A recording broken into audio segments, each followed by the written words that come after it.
श्री सच्चिदानंद सतगुरु साईनाथ महाराज की जय। श्री शिरडी साईं बाबा जी के दिव्य चमत्कार में सुनिए बाबा की दिव्य कृपा।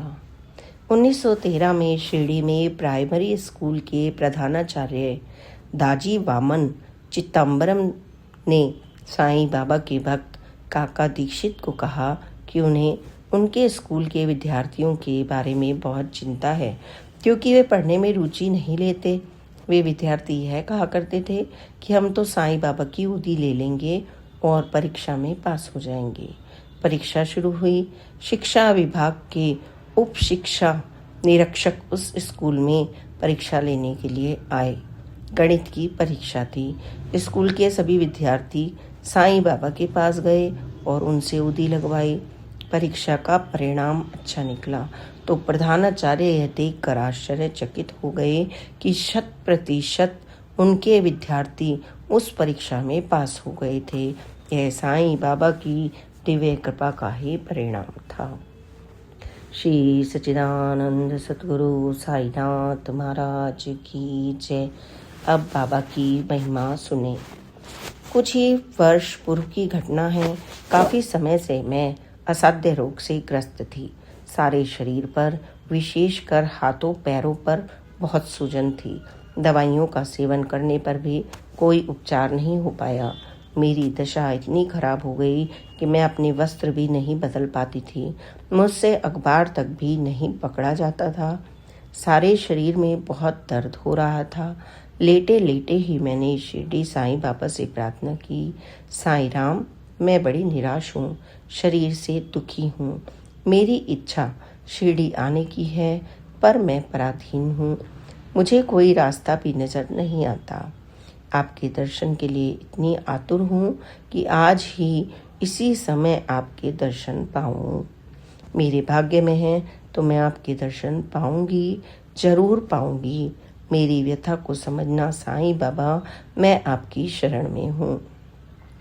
3 माह के बाद मैं अपने भाई ताराचंद शर्मा के साथ किसी तरह शिरडी पहुंची। शिरडी की यह मेरी प्रथम यात्रा थी। बड़ी कठिनाई से मैं वहां तक पहुंची।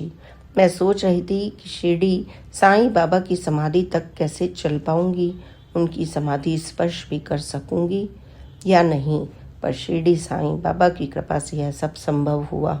मैं वहां पहुंची। अत्यंत कठिनाई से मैंने उनकी समाधि का स्पर्श किया। उस समय मेरे नेत्रों से आंसू की बूंदें टप टप गिरने लगीं। उसके बाद मुझे ऐसा महसूस हुआ कि साईं नाथ ने न केवल मेरी व्यथा सुन ली है, बल्कि दूर भी कर दी है। और वास्तव में ऐसा ही चमत्कार हुआ। अब मैं काफ़ी स्वस्थ हूँ। शिरडी साईं बाबा की महिमा अपरंपार है। मीना शर्मा, सोनीपत। श्री सच्चिदानंद सतगुरु साईनाथ महाराज की जय। पूजा अर्चना। के.एम. मुंशी भारत में एक गणमान्य राजनीतिज्ञ, विद्वान और भारतीय विद्या भवन के संस्थापक थे। 1948 में वह अपनी पत्नी के साथ बेंगलोर से प्रथम श्रेणी के डिब्बे में यात्रा कर रहे थे। उस डिब्बे में एक अन्य बूढ़ा युगल तथा 2 युवा व्यक्ति यात्रा कर रहे थे। बूढ़ा भगवान से प्रार्थना कर रहा था, जबकि मुंशी, उनकी पत्नी तथा युवा लोग ताश खेलने लगे। उस समय हैदराबाद राज्य में रजाकारों का उत्पात हो रहा था। जैसे ही ट्रेन हैदराबाद क्षेत्र की सीमा के गंगापुर स्टेशन से निकली, उग्रवादी रजाकारों ने ट्रेन को रुकवा लिया और उसे घेर लिया और बोले कि डिब्बे में जितने भी मुसलमान हैं वे सब नीचे उतर जाएं और डिब्बे के भीतर के सभी हिंदुओं को मार डालो और लूट लो। प्रथम श्रेणी के उस डिब्बे में बूढ़े यात्री ने तुरंत उस डिब्बे के सभी दरवाजे लॉक कर दिए। अन्य डिब्बे से 5 घंटे तक लूटपाट, पिटने तथा यात्रियों को मार डालने की विभत्स आवाजें आती रही। रजाकारों ने प्रथम श्रेणी के उस डिब्बे को खोलने की पूरी कोशिश की, परंतु असफल रहे। अंत में ट्रेन हैदराबाद की सीमा के आगे शोलापुर पहुंची। तब उनमें सिवाय के.एम. मुंशी के प्रथम श्रेणी के डिब्बे के अन्य सभी डिब्बे पहुंचे थे। वहां मिलिट्री पुलिस ने के.एम. मुंशी और उनके डिब्बे के लोगों के बयान लिए और उनको जाने दिया। शेष सभी डिब्बों के यात्री मारे जा चुके थे। कुछ दिनों बाद एक पत्रिका में उस दुर्भाग्यशाली ट्रेन की उस घटना का वर्णन छपा। मुंशी के एक मित्र ने उसे पढ़ा और उनके पास आकर पूछा। उन्होंने घटना की सत्यता का समर्थन किया। उस वर्णन में लिखा था कि उस डिब्बे के यात्री ने उस पत्रिका में छपे अपने लेख में लिखा था कि चूंकि वह शिरडी साईं बाबा से लगातार प्रार्थना कर रहा था, अतः वह पूरा डब्बा हिंसक रजाकार के अत्याचारों से बच गया।